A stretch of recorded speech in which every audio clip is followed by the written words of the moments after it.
नमस्कार, मैं हूं अमित और गैजेट्स फॉर यू के एक नए वीडियो में आपका स्वागत है।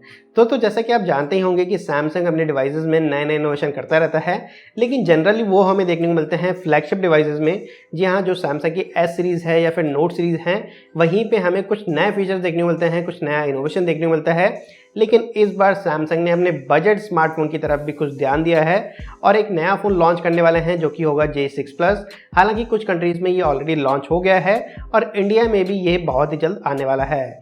तो आज हम आपको बताएंगे कि इस फ़ोन में कुछ आपको नया क्या देखने को मिलता है जो कि अभी आपको जो भी स्मार्टफोन्स देखने को मिल रहे हैं उसमें देखने को नहीं मिलेगा। तो चलिए इस बारे में बात करेंगे इस वीडियो में, और अगर आप भी जानना चाहते हैं तो बने रहिएगा हमारे साथ इस वीडियो में।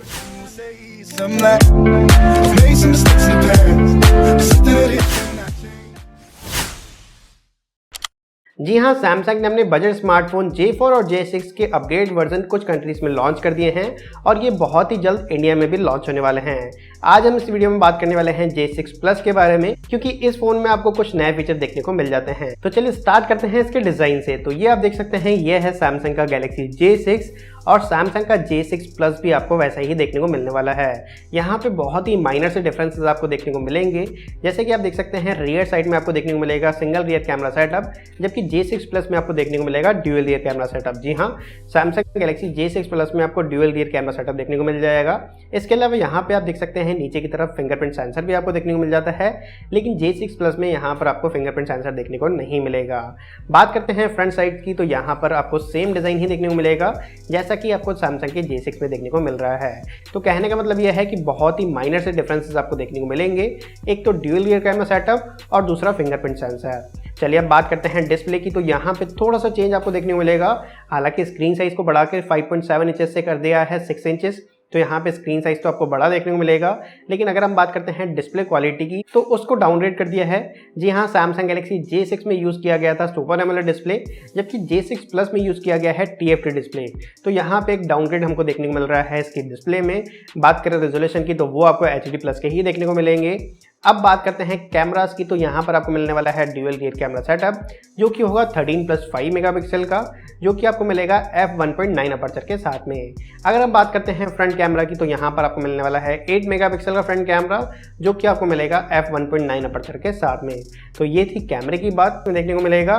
बात करें रैम और स्टोरेज वेरिएंट की, तो यहाँ पे आपको एक ही वेरिएंट देखने को मिलने वाला है जो कि होगा 4 GB रैम और 64 GB का स्टोरेज। इस फोन में आप 2 सिम कार्ड के साथ में मेमोरी कार्ड लगा पाएंगे। तो ये था परफॉर्मेंस के बाद। अब बात रहती है सिक्योरिटी की। जी हाँ, इसमें आपको फिंगरप्रिंट सेंसर भी देखने को मिलेगा, इसमें आपको फेस अनलॉक भी देखने को मिलेगा। लेकिन जैसा कि मैंने आपको बताया कि रियर साइड में फिंगरप्रिंट सेंसर नहीं है, फ्रंट साइड में फिंगरप्रिंट सेंसर नहीं है, तो फिंगरप्रिंट सेंसर को कहाँ लगाया गया है? जी हाँ, यही है इस फ़ोन का एक मोस्ट यूनिक फीचर।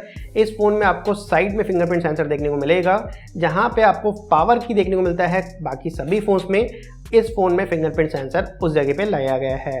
हालांकि ऐसा फिंगरप्रिंट सेंसर पहले एक फ़ोन में आ चुका है, लेकिन सैमसंग की तरफ से या फिर जनरली हमें जो फ़ोन्स देखने को मिल रहे हैं अभी बजट प्राइस सेगमेंट के, उसमें ये पहला फ़ोन होगा जहां पे आपको साइड में फिंगरप्रिंट सेंसर देखने को मिलेगा।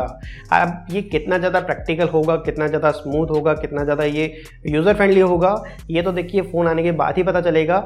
लेकिन अभी तक यहाँ पर ऐसा देखने को मिल रहा है कि कुछ सैमसंग बजट जो फ़ोन्स हैं उसमें भी कुछ नया करने की कोशिश कर रहा है, जिससे कि जो सैमसंग के कंज्यूमर हैं वो थोड़ा सा और अट्रैक्ट हो पाएँ। तो मेरे हिसाब से ये अच्छा स्टेप है, कुछ अलग करने की कोशिश कर रहे हैं।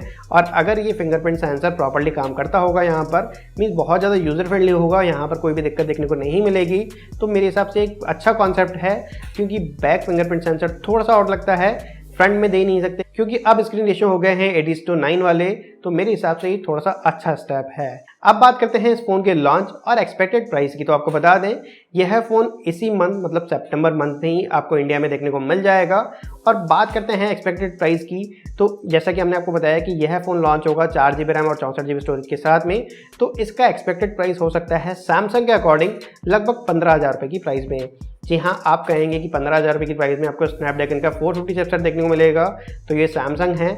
सैमसंग जब आपको इससे ज़्यादा की प्राइस में स्नैपड्रैगन का 450 चिपसेट दे सकता है, तो ऑब्वियसली इसका प्राइस भी इतना ही होगा, इससे कम आप एक्सपेक्ट नहीं कर सकते। लेकिन जैसा कि मैं हमेशा कहता हूँ कि जो सैमसंग खरीदने वाले होते हैं, जो सैमसंग लवर्स होते हैं, जो सैमसंग फ़ैन होते हैं, नो डाउट उनके लिए एक अच्छा ऑप्शन हो सकता है, क्योंकि यहाँ पे आपको स्क्रीन साइज बड़ा देखने को मिल रहा है, यहाँ पे आपको ड्यूअल रियर कैमरा सेटअप देखने को मिलता है, यहाँ पे आपको एक अच्छा इनोवेशन मेरे हिसाब से, जैसा कि मैंने आपको बताया, एक फिंगरप्रिंट सेंसर आपको साइड में देखने को मिलेगा। तो कुछ अच्छी चीज़ें देखने को मिल रही हैं, तो एक अच्छा फ़ोन हो सकता है सैमसंग फैंस के लिए।